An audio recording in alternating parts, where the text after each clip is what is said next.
Thank you and welcome, Mr. President. I welcome you to the Vietnam International Container Terminal on behalf of its board of directors, partners, as well as on behalf of American President Alliance, APL. It's a pleasure and an honor for us to be your host today. A warm welcome as well to the Ministry of Trade, Wu Quan, to Secretary of Commerce, Norman Mineta, to Vice Minister of Foreign Affairs, Nguyen Dinh Binh, Your Excellencies, valued customers, distinguished guests, and colleagues. The first time I was present at an event where President Clinton spoke was in Copenhagen 3 years ago. There you had to postpone a trip to Denmark until you had recovered from a leg injury. I recall that you made the comment that it was kind of Denmark to wait until it could welcome you as a standing president rather than one who was sitting down. With what is happening or not happening in Florida these days, you may just have to be standing for a while longer. Mr. President, this is truly a proud moment for all of us, as it must be for you to be here and to look back over 8 years in office, knowing that you have made a significant and positive difference to the lives of those here. Your vision and your dynamism has encompassed all of us around the globe, as well as, of course, the people of the United States of America. You and your administration have not just recognized that international trade can and does break down barriers and helps develop relationships between people and countries. You have acted on that conviction. Mr. President, we understand and experience that very point every day. Our roots as a shipping company go back to 1848. At that time, the forebears of APL linked New York with San Francisco over Panama. However, in 1867, they took an important and brave step with the inauguration of regular shipping services from California to Japan, Hong Kong, and China. We've been active in the Asia-Pacific ever since.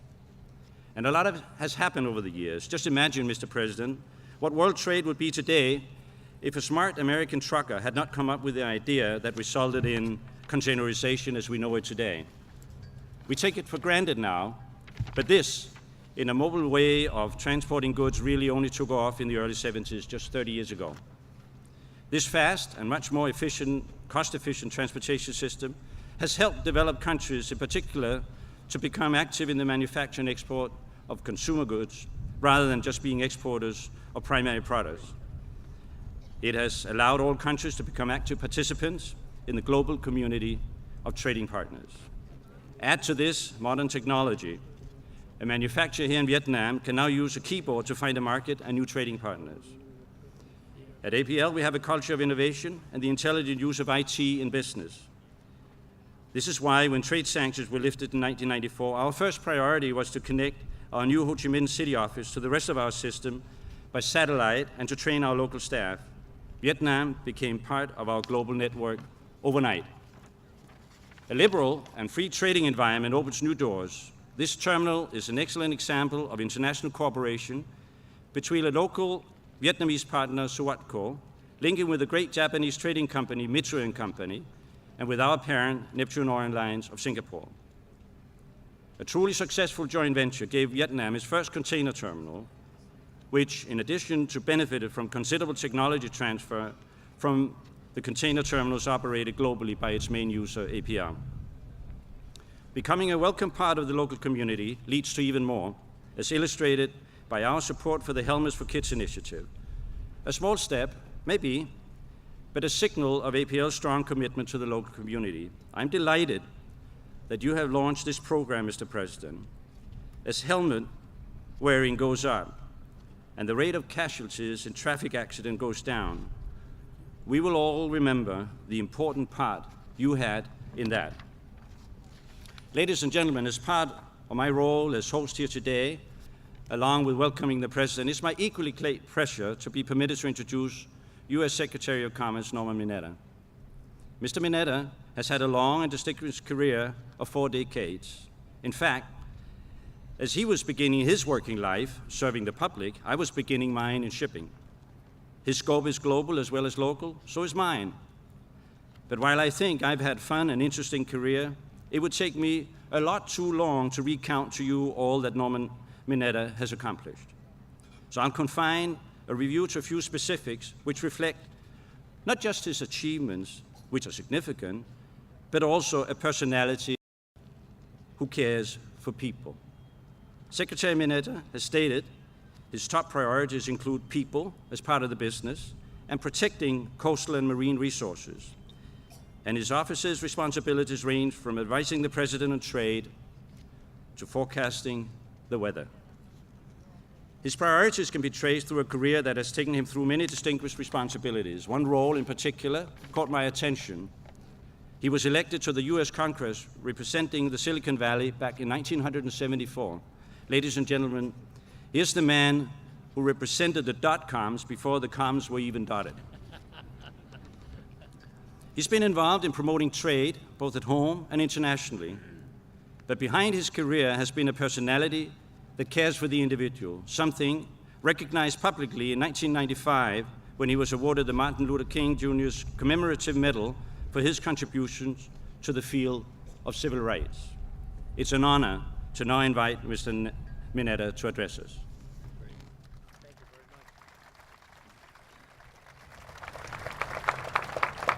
Jacobs, thank you very, very much, and good afternoon, everybody. I am truly delighted and honored to be here as part of President Clinton's historic visit to this country. This visit is about reconciliation and the future. It is about appreciating the experiences, often painful, that we hold in common while recognizing the opportunity, indeed, for the sake of our children, the obligation to move our relation forward. In America, no one has done more to move us forward than President Clinton. Nearly 8 years ago, at the beginning of his first term in office, he recognized that the time had come for the United States and Vietnam to mend our troubled and complex relationship.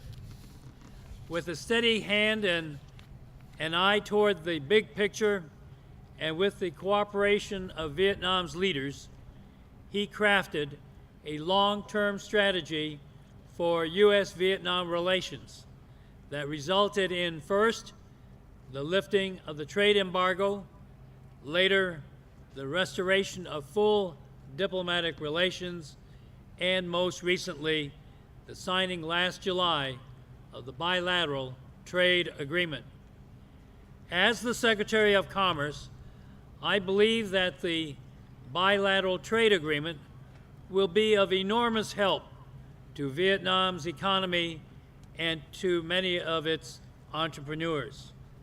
Today, I have the pleasure of introducing to you Ms. Lê Hai Lu, the director of Duc Tan Company, a private company that is one of Ho Chi Minh City's largest furniture manufacturers.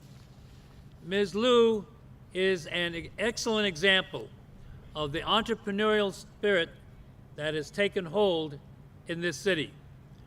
Her company has more than 400 items in its product line and employs over 500 workers. The company exports to over 30 countries, including the United States, although its main markets are Australia, Russia, Europe, and East Asia. In 1999, more than half of Ms. Lu's company sales were export sales. Ms. Lu is one of many Vietnamese business people who are leading this country towards a brighter, more prosperous future.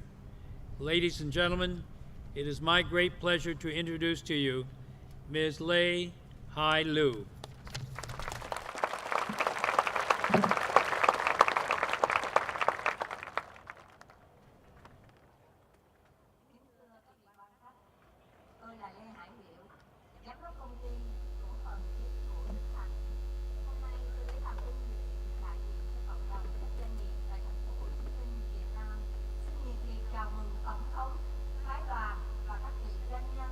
Hoa Kỳ đến viếng thăm thành phố chúng tôi, tham khảo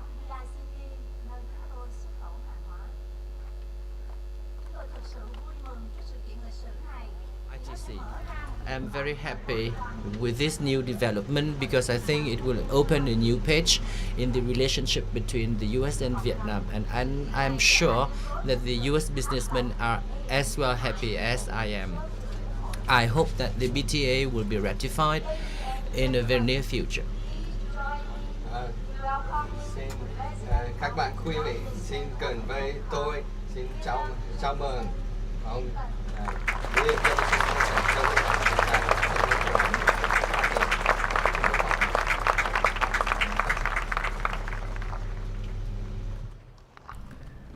Thank you very much. Ms. Liu, thank you for your remarks and for your introduction and for your excellent English, much better than my Vietnamese. I thank Secretary Mineta and the other members of the American delegation, and thank you, Fleming Jacobs, for making us feel welcome at this magnificent port. I would also like to thank the members of the Vietnamese government and the government of Ho Chi Minh City who are here. I thank you all for the time that we have had together these last few days. I wanted to come here today to this remarkable place which symbolizes Vietnam's gateway to the future, to say that one of the things I have learned in the last 3 days is that Vietnam has an ancient history, but it is still a very young nation. Over half your people were born in the last 30 years, and your best days clearly lie ahead as you continue to find the means to release the skills and the ingenuity of your people. Over the last decade, Vietnam has taken positive strides toward economic and social reform. In less than a decade, you have seen income per person rise almost 70%. You have lifted more than 15 million people out of poverty. You have eradicated polio. And this contained report is an astonishing example of how Vietnam is seizing the new opportunities of the 21st century. You should be very proud of what you have built here. I can tell you that any nation in the world would be happy to have a facility like this. And it should cause you to imagine just how much more you can achieve. Already in the last decade, Vietnam's exports to the world have increased by 6 times over. You will grow even more as your economy becomes more open and the rule of law develops. More investment will come when people see Vietnamese entrepreneurs creating companies like OPL. And many more companies like OPL will be created if foreign and domestic investors see barriers to investment fall in a more business-friendly Vietnam. Already the people of Vietnam have the highest rate of literacy in Southeast Asia. Imagine how much more you will achieve as even more young people gain more freedom to shape the decisions that affect their lives. If vigorous competition and innovation bring down the cost of using the internet for all your school children and all your entrepreneurs, so that all Vietnamese people can benefit from the free and open exchange of ideas. Another of your great strengths is the burst of ambitious young people who enter the job market every year, about 1.4 million of them. Your country's leaders have acknowledged that state-owned enterprises alone cannot create enough good jobs for all of them, but Vietnam's young people have the talent and ideas to create the jobs of the future for themselves in a new era of entrepreneurship, innovation, and competition. That must be the future for Vietnam and its young people. Among those who are ready to work with you to build that future are Vietnamese living abroad, including about 1 million in the United States. With us here today are 2 Vietnamese American sisters. Their names are Nguyen Cao Thang and Bic Diep Trong. They run a pharmaceutical company named OPV. It was one of Vietnam's most successful companies in the early 1970s, and now our government has given them a loan to build a new manufacturing plant just outside this city. Overseas Vietnamese want to invest in your country, not only with their money, but with their hearts. We are glad to be helping them to return, and we thank you, the people and the government of Vietnam, for welcoming them home. The trade agreement the United States has signed with Vietnam will help even more investors come to your country. It will also help to develop a more open, sophisticated, free market based on international rules of law. And that will bring more rewards for the creativity and initiative of the remarkable Vietnamese people. Both our nations should ratify this agreement and implement it. The changes it will bring should be embraced, not feared. I told your leaders in Hanoi a couple of days ago that the United States is committed to providing assistance to Vietnam to help to implement this trade agreement. Among other things, we will establish a $200 million line of credit to support U.S. investment in Vietnam. And we and your government have agreed to begin an economic dialogue to discuss how we can work together to grow our economies in ways that truly improve people's lives. I believe you can avoid some of the mistakes that the United States and other industrialized countries made on their way to prosperity, thanks to the revolution in information technology and in the economics of energy. For example, we know today that protecting the environment is actually good for the economy. It preserves natural resources and helps to prevent natural disasters like the terrible flooding Vietnam has experienced these last 2 years.